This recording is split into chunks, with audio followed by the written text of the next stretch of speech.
ആ സൂര്യരാശി ചിങ്ങൻ രാശി വരുമ്പോൾ ഈ ശനിഗ്രഹം കണ്ടകൻ ആയിട്ട് 7-ാം ഭാവത്തിൽ ഇവിടെ ശനി വരികയാണ്. മകവും പൂരവും ഉത്രത്തിക്കാലും, മകം പൂരം ഉത്രത്തിക്കാലും, അത് ചിങ്ങക്കൂറിൽ വരുന്ന. അടുത്ത് വരുന്നത് കന്നിക്കൂർ, ഉത്രത്തി മുക്കാലും അത്തവും ചിത്തിര അരയും കന്നിക്കൂറ്. ശനിക്കൊരു രാശിയിൽ 2.5 വർഷമാണ് ശനിഗ്രഹത്തിൻ്റെ നിലപാട്. അപ്പോൾ അതുകൊണ്ട് ഈ കണ്ടകത്ത് ശനിയുടെ ദോഷങ്ങൾ ഭവിക്കാതിരിക്കുന്നതിന് വേണ്ടി ഈ നേരത്തെ സൂചിപ്പിച്ചതായ ശാസ്താപ്രീതികരമായ കർമ്മങ്ങൾ. അടുത്തതായിട്ട് നമ്മൾ ധനുരാശിയിലേക്ക് കിടക്കുകയാണ്. ധനുരാശി എന്ന് പറയുമ്പോൾ വ്യാഴൻ്റെ രാശിയാണ്, സർവീശ്വരകാരകനായിരിക്കുന്ന ആ ഗുരുവിൻ്റെ രാശിയാണ്. അപ്പോൾ വ്യാഴനെ ശനി വ്യാഴന്മാരെ പ്രതിദാനം ചെയ്തുകൊണ്ടാണല്ലോ നമ്മുടെ ഫലങ്ങൾ കൂടുതലായിട്ട് പറഞ്ഞു തുടങ്ങുന്നത്. ആ ധനുരാശി എന്ന് പറയുമ്പോൾ മൂലം, പൂരാടം, ഉത്രാടത്തിക്കാല്, ഇതാണ് ധനുരാശി എന്ന് പറയുന്നത്. മൂലം നക്ഷത്രവും പൂരാട നക്ഷത്രവും ഉത്രാടത്തിൻ്റെ ആദ്യ 15 നാഴികയും. അതിൽ ഈ ശനി എന്ന് പറയുന്ന ഗ്രഹം കുംഭൻ രാശിയിൽ വരും, 3-ാം ഭാവത്തിൽ വരും. 3-ൽ ശനി നല്ലതാണ്. 3-ലും 6-ലും അത് പാപഗ്രഹങ്ങൾ നന്ന്, എല്ലാ ഗ്രഹങ്ങളും 11-ൽ നന്ന് എന്നാണ്. അപ്പോൾ ഭാസ്കരി, അതായത് ശനി എന്ന് പറയുന്ന ഗ്രഹത്തെ കൊണ്ട് വലിയ ദോഷമില്ലാത്തൊരവസ്ഥ അവിടെ ഉണ്ടാകുന്നു.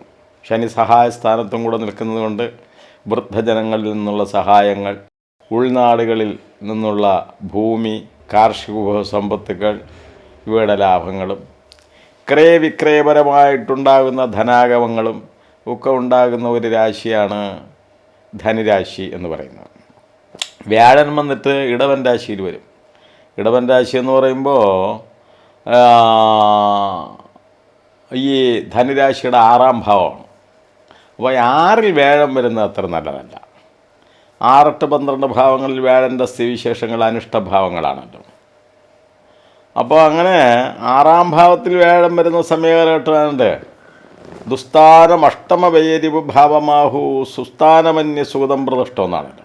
അപ്പോൾ 6-ാം ഭാവത്തിൽ മറഞ്ഞ സ്ഥാനത്ത് ദൈവാധീനം വരുന്നതുകൊണ്ട് ഈശ്വരാധീനത്തിന് കുറച്ച് മറവും കാര്യപ്രതിബന്ധങ്ങളും ചില ശത്രുപീഡകൾ വർദ്ധിക്കുന്ന അവസ്ഥകളും ഉന്നത ജനങ്ങളുടെ വിരോധങ്ങളും ചെയ്യാത്ത കുറ്റങ്ങൾക്ക് ഉള്ള ആരോപണങ്ങളും ഒക്കെ ഉണ്ടാകാൻ സാധ്യതയുണ്ട്. അത് 1 വർഷത്തേക്കാണ് വളരെ പ്രാധാന്യം. ഈ മെയ് മാസം 1 മുതൽ 2025 മെയ് മാസം 1 വരെ വ്യാഴൻ 6-ൽ മറഞ്ഞ സമയകാലഘട്ടമാണ്. അപ്പോൾ അതുകൊണ്ട് ഈ സമയകാലഘട്ടങ്ങളിൽ സുബ്രഹ്മണ്യപ്രീതി വരുത്തുന്നത് നന്നായിരിക്കും. സുബ്രഹ്മണ്യന് തട്ടനിവേദ്യം, വേൽ സമർപ്പണം മുതലായവ സുബ്രഹ്മണ്യന് നടത്തുകയും അതുപോലെ വിഷ്ണുവിനും പാൽപ്പായസ് നിവേദ്യം, കൃഷ്ണപുഷ്പാർച്ചനകൾ, കൃഷ്ണപുഷ്പം തുളസി മാല കൊണ്ടുള്ള അർച്ചനകളും തുളസി മാലയും ഒക്കെ സമർപ്പിക്കുക ഇത്യാദി ശുഭകാര്യങ്ങളൊക്കെ ചെയ്യുന്നത് നന്നായിരിക്കും. അത് കഴിഞ്ഞാൽ വരുന്നത് മകരൻ രാശിയാണ്. ഉത്രാടത്തി മുക്കാലും തിരുവോണവും അവിട്ടത്തരയും മകരക്കൂറ്. ഉത്രാടത്തിൻ്റെ മുക്കാലും തിരുവോണ നക്ഷത്രവും അവിട്ടത്തിൻ്റെ പകുതി നക്ഷത്രവും വരും മകരക്കൂറ്. മകരക്കൂറ് ജനിക്കുന്ന ആൾക്കാർക്ക് വ്യാഴൻ്റെ സ്ഥിതിവിശേഷം 5-ൽ വ്യാഴം വരും. 5-ൽ വ്യാഴം വരുന്നതുകൊണ്ട് ഈശ്വരാധീനം ഉണ്ട് എന്നുള്ള സ്ഥിതിവിശേഷം ഉണ്ട്. അറിവിൻ്റെയും സദ്ഗുണങ്ങളുടെയൊക്കെ അധിപനായിരിക്കുന്ന വ്യാഴൻ, ഈശ്വരാധീനകാരകൻ സർവേശ്വരകാരകനായിരിക്കുന്ന വ്യാഴനൊക്കെ 5-ാം ഭാവത്തിൽ വരുന്നുണ്ട്. ആ വ്യാഴൻ്റെ വീക്ഷണമൊക്കെ ലഗ്നഭാവത്തിൽ വരുന്നുണ്ട്. എന്നാൽ ശനിഗ്രഹവും 2-ലാണ്. ശനി 2-ലാണെങ്കിൽ അതൊരു ഏഴരാണ്ട ശനിയുടെ ഒരു പ്രാധാന്യമൊക്കെ ഇരിക്കുന്നതുകൊണ്ട് ഏഴരാണ്ടൻ്റെ കാലിൽ പെരുവിലങ്ക് മുണതാമേ ഉറ്റവരും ഉടയവരും ശത്രുവാകും കളവുപോകും കള്ളനാകും എന്നൊക്കെയാണല്ലോ. അപ്പോൾ ഏഴരാണ്ട ശനിയുടെ ചെറിയ വൈകല്പ്യങ്ങളും കാര്യങ്ങളെല്ലാം വളരെ കാലവിളംബത്തോടുകൂടി നടക്കുകയുള്ളൂ. നമ്മൾ ഒരുപാട് കാര്യങ്ങൾ ചെയ്തു എന്നുള്ള അധ്വാനവും കാര്യം ചെയ്യുമെങ്കിലും അതിൻ്റെ ഫലപ്രാപ്തികളൊക്കെ നാമമാത്രമായിരിക്കും. അപ്പോൾ അതുകൊണ്ട് ശാസ്താപ്രീതി കൂടുതൽ ചെയ്യുന്നത് നല്ലതാണ്. ശാസ്താവിന് നീരാഞ്ജനം നടത്തുക. ശാസ്താ ക്ഷേത്രങ്ങളിൽ ശനിയാഴ്ച ദിവസങ്ങളിൽ എള്ളുപായസ നിവേദ്യം നടത്തുക. നല്ല എണ്ണ കൊണ്ടുള്ള വിളക്ക് തെളിയിക്കുന്ന നടത്തുക. പിന്നെ വല്ല അന്നദാന പുണ്യാചരണങ്ങൾ നടത്തുക. ഇതൊക്കെ ഈ മകരക്കൂറുകൾക്ക് നല്ലതാണ്. പിന്നെ അത് കഴിഞ്ഞാൽ വരുന്നത് കുംഭൻ രാശിയെ പ്രതിനിധാനം ചെയ്യുന്ന സുവിശേഷമാണ്. കുംഭൻ രാശി എന്ന് പറയുമ്പോൾ 4-ൽ വ്യാഴനുണ്ട്. കുംഭം, മീനം, മേട, ഇടവം. 4-ാം ഭാവത്തിൽ ഗേഹം, ക്ഷേത്രം, മാതിലം, ഭാഗിനയം എന്നൊക്കെ ഉണ്ടല്ലോ. അപ്പോൾ 4-ാം ഭാവത്തിൽ ഗൃഹസ്ഥാനത്തൊക്കെ വ്യാഴനൊക്കെ വരുമ്പോൾ പുതിയ വീട് വാങ്ങുക, പുതിയ വീട് വയ്ക്കുക, ഗാർഹിക വിഭവ സമ്പത്തുകൾ ഉണ്ടാകുക മുതലായിരിക്കുന്ന കാര്യങ്ങളൊക്കെ ഉണ്ടാകും. ശനിയും വലിയ ദോഷപ്രധാനമല്ല. 7-ാണ്ട ശനിയാണെങ്കിൽ പോലും ലഗ്നാധിപനായിരിക്കുന്ന ശനി ലഗ്നഭാവത്തിൽ വരികയും അത് യോഗവാനായിട്ട് ശശമഹായോഗപ്രദനായിട്ട് ലഗ്നഭാവത്തിൽ വരുന്നതുകൊണ്ട് ലഗ്നേശേ കേന്ദ്രകോണേ സ്ഫുടകരനഗര സ്വച്ഛഭേവ സ്വഭേവ ധനാഢ്യോ മഹിത ഗുണഗണോ ഭൂമിവാല പ്രശംസോ എന്നാണ്.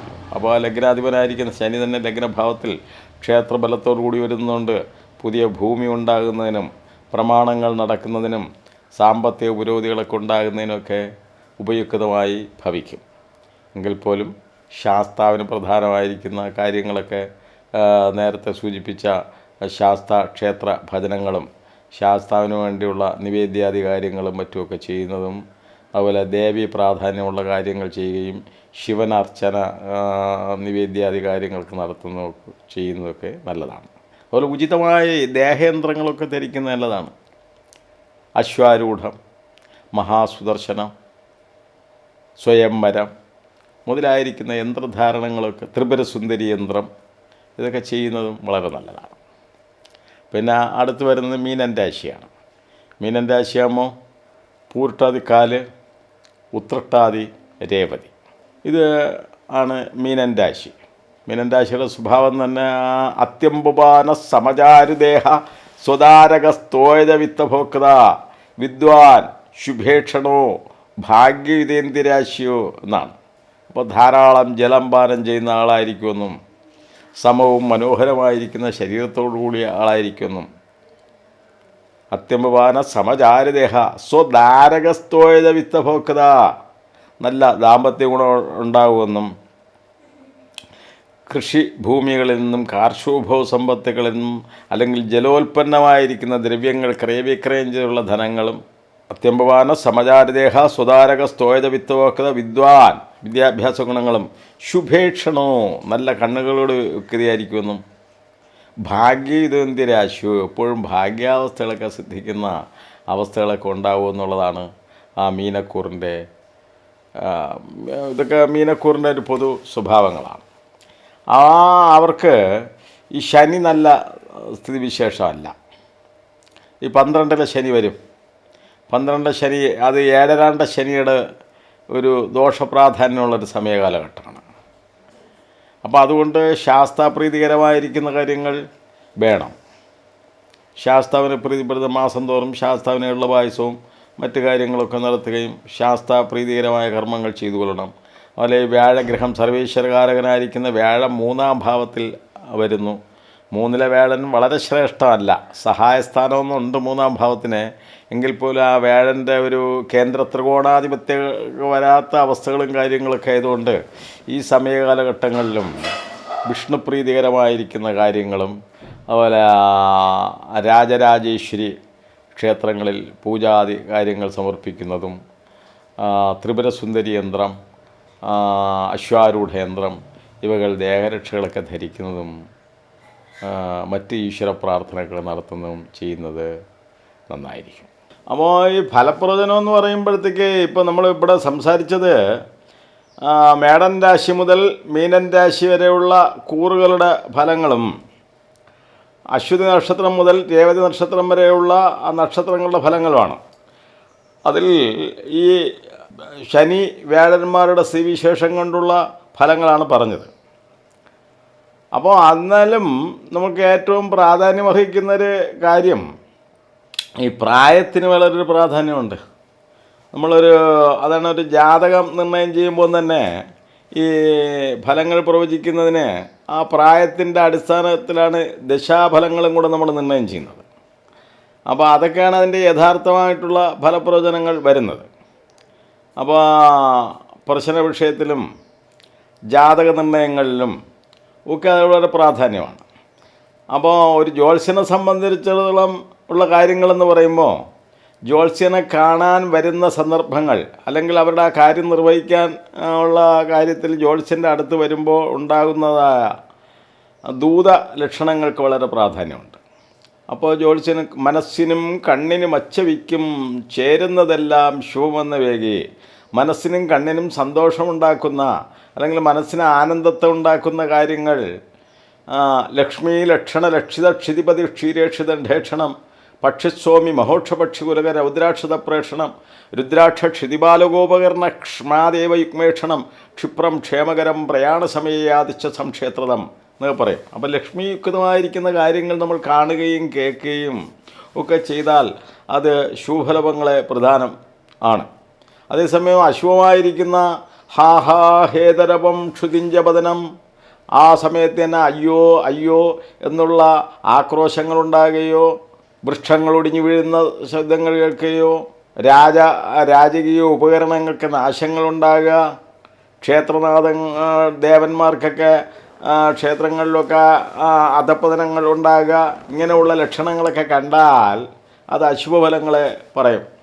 വെണ്ണീറും വിറകണ്ണയും കഴുതയും ചൂലും മുറം ദർഭയും പോത്തും കൂറ്റന് വെള്ളും ഉപ്പുകയറും നക്രം മുഴിശീരികൻ ദണ്ഡി മുണ്ടിതൻ അംഗഹീന വിധവാ നൽപ്പാമ്പിരുമ്പാതുരൻ മാർജാരം ചെറുള എന്നിവ എതിർത്തീടിൽ സദാ നിന്നിതം. അപ്പോൾ അശുഭമായിട്ടുള്ള കാര്യങ്ങൾ നമ്മളിവിടെ കാണുകയും കേൾക്കുകയും ചെയ്താൽ നമുക്ക് അശുഭ തന്നെ പറയേണ്ടതായിട്ട് വരും. അപ്പോൾ അതേപോലെ തന്നെ ഈ ജാതകങ്ങളൊക്കെ എഴുതുന്ന കാര്യത്തിൽ ജാതകങ്ങൾ എഴുതുന്നുണ്ട്. നമ്മുടെ അവിടെ ജാതകങ്ങളൊക്കെ എഴുതി കൊടുക്കാറുണ്ട്. ഭംഗിയായ നിലവാരത്തിൽ ഗുരുകടാക്ഷം കൊണ്ട്, നമ്മുടെ കഴിവല്ല ഈശ്വരാധീനം കൊണ്ട് നമ്മുടെ ജാതകങ്ങളൊക്കെ തയ്യാറാക്കി കൊടുക്കാറുണ്ട്. അപ്പോൾ ജാതകങ്ങൾ എഴുതുന്ന സന്ദർഭത്തിൽ തന്നെ നമ്മൾ ആശാനെ ഒരു ജാതകം എഴുതണമല്ലോ എന്നുള്ള സുവിശേഷത്തോടു കൂടി നമ്മുടെ അടുത്ത് വരുമ്പോൾ നമുക്ക് അപ്പോൾ കാണുന്നതും കേൾക്കുന്നതായിട്ടുള്ള ഫലങ്ങളെയൊക്കെ ഒന്ന് നിരൂപണം ചെയ്തുകൊണ്ട് നമ്മൾ ആ ജാതകം എഴുതണോ അതോ എഴുതണ്ടയോ എന്നുള്ള നിർണ്ണയങ്ങൾ ചെയ്യും. അതുപോലെ നമ്മൾ ജാതകം ഗണിക്കുക എന്നുള്ള സമ്പ്രദായങ്ങളിൽ തന്നെ ഇപ്പോൾ സാധാരണ നമ്മളൊരു ജാതകം ഗണിക്കണമെന്ന് പറഞ്ഞ് കൊണ്ട് കൊടുത്താൽ അത് നമ്മൾ കൊടുക്കുന്ന സമയം വെച്ച് കമ്പ്യൂട്ടറുകാർ നമുക്ക് ജാതകം റെഡിയാക്കി തരും. കൊടുക്കുന്ന ആശുപത്രിയിലൊക്കെ ആയിരിക്കുമല്ലോ ഇപ്പോൾ മിക്കവാറും പ്രസവങ്ങളും കാര്യങ്ങളൊക്കെ നടത്തുന്നത്. അപ്പോൾ പഴയ കാലഘട്ടങ്ങളിൽ തന്നെ അതിൽ പ്രസവ യോഗം ഉണ്ടെന്നുള്ളതാണ്.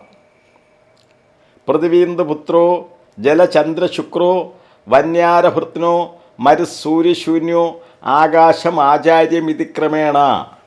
ഇങ്ങനെ പൃഥ്വി, അപ്പ്, തേയു, വായു, ആകാശം, ഈ പഞ്ചഭൂതങ്ങൾക്ക് പ്രാധാന്യമുണ്ടെന്നുള്ളതാണ്. ഈ പഞ്ചഭൂതങ്ങളിൽ ഈ ജലഭൂതോദയത്തിലും വായുഭൂതോദയത്തിലുമാണ് പ്രസവയോഗം എന്ന് പറയുന്ന സ്ഥിതിവിശേഷം വരുന്നത്. അത് അമ്മയുടെ പഞ്ഞിക്കുടം ഉടയുക എന്നൊരു സമയം പറയും. അതിന് ഈ ജലഭൂതോദയം എന്ന് പറയും. അതുപോലെ ഈ ശ്വാസം നമ്മൾ ആദ്യമായി ഉൾക്കൊള്ളുന്ന ഒരു സ്ഥിതിവിശേഷമുണ്ട്. അതിനെ വായുഭൂതോദയം എന്ന് പറയും. ഇത് രണ്ടും അതിൻ്റെ ഗണിച്ച് റെഡിയാക്കി വെച്ചിട്ടാണ് ജാതകം തുടങ്ങുന്നത്. അതിന് 1/4 1/3 അരയും കാലുമായി പുന എന്നൊരു നിയമമുണ്ട്. അപ്പോൾ 1/4 നാഴിക അത് പൃഥ്വി, 1 ജലം, 1/4 1/3 അരയും കാലുമായി പുന, ഇങ്ങനെ അതിൻ്റെ ഡിവൈഡ് ചെയ്തിട്ടാണ് അതിൻ്റെ ഏത് ഭൂതോദയത്തിൽ വരുന്നു എന്ന് നമ്മൾ മനസ്സിലാക്കുന്നത്. അതിൽ ഈ ജലഭൂതോദയം വായുഭൂതോദയം കണക്കാക്കി എഴുതുന്ന ജാതകങ്ങൾ വളരെ കൃത്യമായിട്ട് നമുക്ക് ഫലപ്രവചനം നടത്തുന്നതിന് സാധിക്കും. പഴയ കാലഘട്ടത്തിലും ജ്യോത്സ്യന്മാർ അപ്രകാരമാണ് ജാതകങ്ങൾ എഴുതുന്നത്. അത് ഇപ്പോഴും അങ്ങനെ എഴുതുന്നതായിരിക്കും ഉചിതവും സത്യസന്ധവുമായിരിക്കുന്ന ജാതകങ്ങൾ നമുക്ക് എഴുതാൻ സാധിക്കുന്നത്. അതുപോലെ ഫലപ്രവചനാധികാരികൾ വരുമ്പോഴത്തേക്കും ഞാൻ നേരത്തെ സൂചിപ്പിച്ചിരുന്നു, ഈ പ്രായത്തിന് ഒരു പ്രാധാന്യം ഉണ്ട്. അപ്പോൾ അത് കൊണ്ട് ജ്യോത്സ്യന്മാരെ അടുത്ത് പോയി ജാതകമൊക്കെ എഴുതുന്നതാണ് കൂടുതലും നല്ലത് എന്നാണ് എനിക്ക് പറയാനുള്ളൊരു അഭിപ്രായം. അപ്പോൾ ഇത്രയും സമയം വളരെ ശ്രദ്ധയോടുകൂടി എൻ്റെ പ്രവചനങ്ങൾ കേൾക്കുകയും ചെയ്ത എല്ലാ മാന്യ ജനങ്ങൾക്കും ഗുരുജനങ്ങൾക്കും എൻ്റെ എളിയ അഭിവാദനങ്ങൾ അർപ്പിച്ചുകൊള്ളുന്നു. ഞാൻ ജ്യോതിഷാലയം നടത്തുന്നത് മലയൻകീഴ് ജംഗ്ഷനിൽ ഗുരുചന്ദ്ര ജ്യോതിഷാലയം, ജ്യോത്സ്യത്തിൻ്റെ പേര് ഗുരുചന്ദ്ര ജ്യോതിഷാലയം എന്നാണ്. ഇവിടെ ശിവറാം ബിൽഡിംഗ് എന്ന് പറയുന്നൊരു കെട്ടിടത്തിലാണ് ഇരിക്കുന്നത്.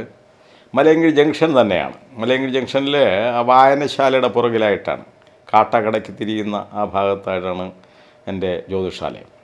അപ്പോൾ ജ്യോതിഷത്തെക്കുറിച്ച് അറിയാനും മറ്റും താല്പര്യമുള്ള ആൾക്കാർ നേരിട്ട് വിളിക്കുകയോ അല്ലെങ്കിൽ മലയൻകീഴ് വരികയോ ചെയ്താൽ നമുക്ക് പ്രശ്നാദി കാര്യങ്ങളിലേക്കും ജാതക കാര്യങ്ങളിലേക്കും മറ്റ് മുഹൂർത്തപരമായിട്ടുള്ള കാര്യങ്ങളിലും എല്ലാം നമുക്ക് നേരിട്ട് സംസാരിക്കുകയും പ്രശ്നദോഷങ്ങൾക്ക് പരിഹാരം കണ്ടെത്തുകയും ചെയ്യാവുന്നതാണ്.